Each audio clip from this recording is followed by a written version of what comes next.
3 minutos antes del accidente, el comandante César advirtió una posible pérdida de velocidad. Un engelamiento de los tubos pitot, una mala indicación por el cual el piloto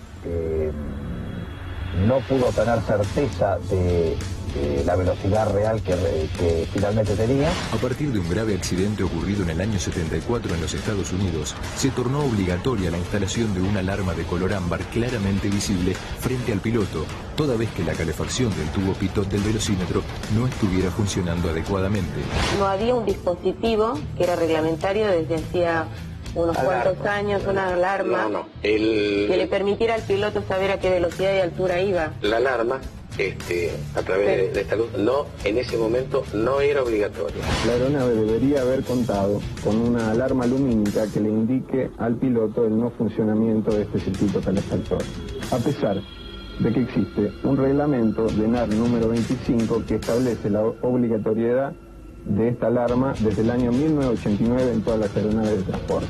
Exactamente en esta parte del tablero del avión, frente al piloto, debió estar la alarma exigida. De todos modos, el avión había empezado a descender en un intento de aumentar la velocidad, que para ellos, según la indicación, había bajado a límites peligrosos. Sin embargo, el avión se aceleraba mientras los pilotos creían que perderían velocidad. Al sacar slats a una velocidad real tan alta, uno de ellos se desprendió del ala, generando una asimetría que hizo que el avión entrara en una espiral escarpada, sin que los pilotos pudieran hacer nada por evitarlo.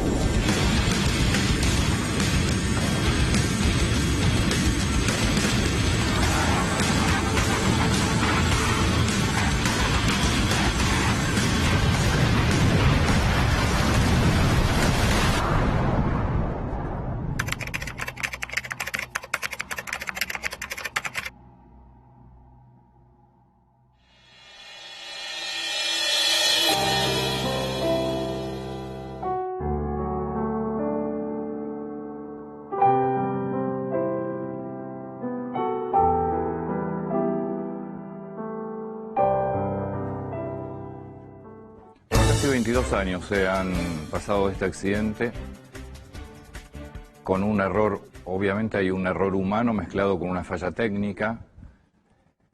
El avión de Australia estaba en medio de una tormenta, primero de los errores si querés porque un vuelo de aerolíneas, prácticamente siendo la misma ruta, tenía detectada la tormenta, se había desviado y una de las preguntas es ¿y por qué el vuelo de Austral que venía de Posadas a Buenos Aires no hizo lo mismo? Cuando vos te metés en capa, obviamente no tenés ninguna referencia de lo que es el suelo. El avión empieza a marcar mal la velocidad.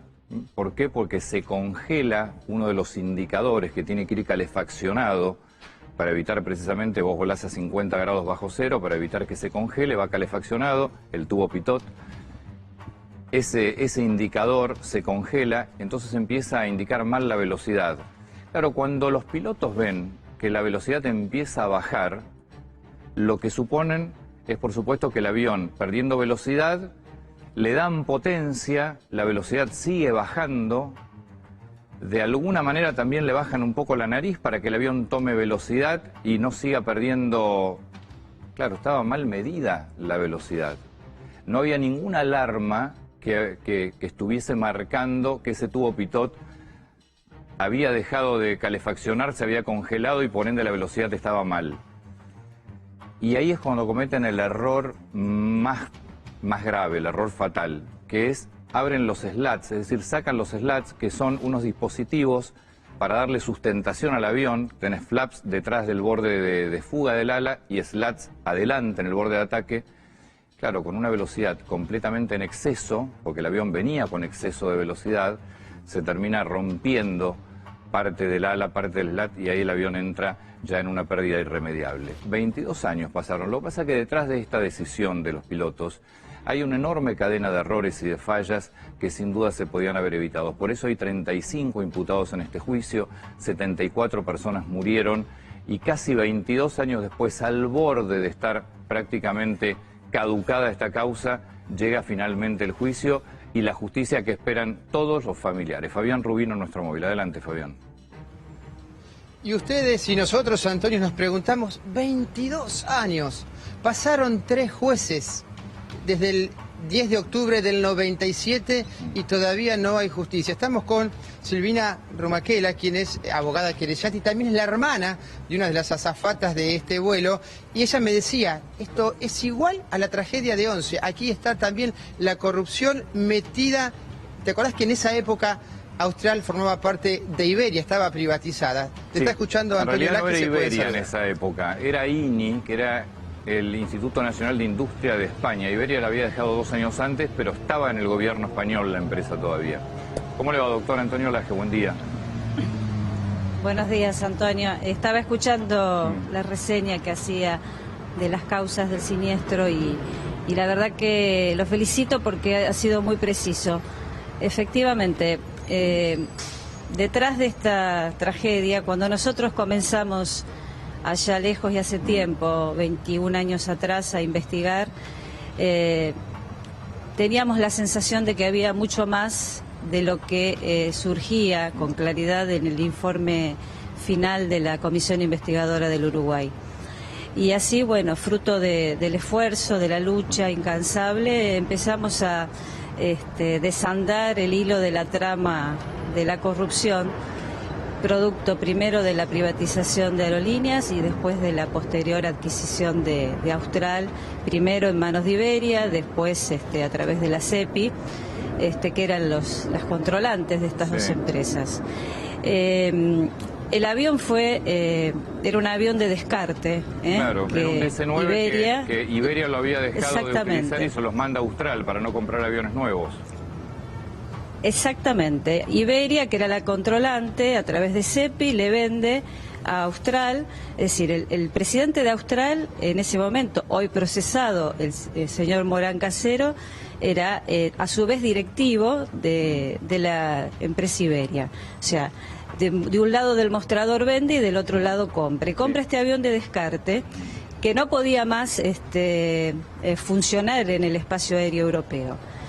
Y la ilegalidad está justamente en la certificación de esta aeronave, porque fue habilitada incumpliendo, violando el reglamento de aeronavegabilidad vigente desde el año 1987. Debió tener instalada una alarma de advertencia de errores o de mal funcionamiento del sistema de calefacción de los tubos pitot. Ese costo de instalación de esa alarma de advertencia era de $700, $700 en ese momento, porque estaba vigente la ley de convertibilidad. Esto forma parte de una violación grave del principio rector de la materia de aerocomercial, que es la seguridad aérea. Y por eso los 35 procesados se les enrostra el delito previsto y tipificado en el artículo 190 del Código Penal, que es el estrago doloso, porque pusieron en riesgo la seguridad de esa aeronave y además obtuvieron una serie de dispensas, entre comillas, dispensas ilegales por parte de la Fuerza Aérea para reducir costos, entre otros el tema del entrenamiento de los pilotos. Usted sabe, Antonio, que los pilotos deben concurrir a hacer su recurren de entrenamiento en simulador de vuelo en forma semestral, 2 veces al año. Austral sugestivamente había obtenido una dispensa de estas que hablábamos para que lo hiciera una vez al año. Doctora, déjeme lamentablemente un punto sobre el tema de Iberia, pues no nos olvidemos que Iberia hizo el vaciamiento más enorme que se pueda tener recuerdo de una línea aérea como fue Aerolíneas más Austral, es decir, lo que hizo con Austral lo venía haciendo con Aerolíneas también, donde hasta los neumáticos salían, los aviones con neumáticos nuevos llegaban a España, le cambiaban los neumáticos y volvían con neumáticos viejos puestos. Exactamente. Nosotros tuvimos acceso al expediente donde tramitó en el mismo juzgado, que en ese momento estaba a cargo del doctor Ballestero, de la causa de la denuncia penal donde tramitó el vaciamiento de Aerolíneas. Obtuvimos información que fue escalofriante.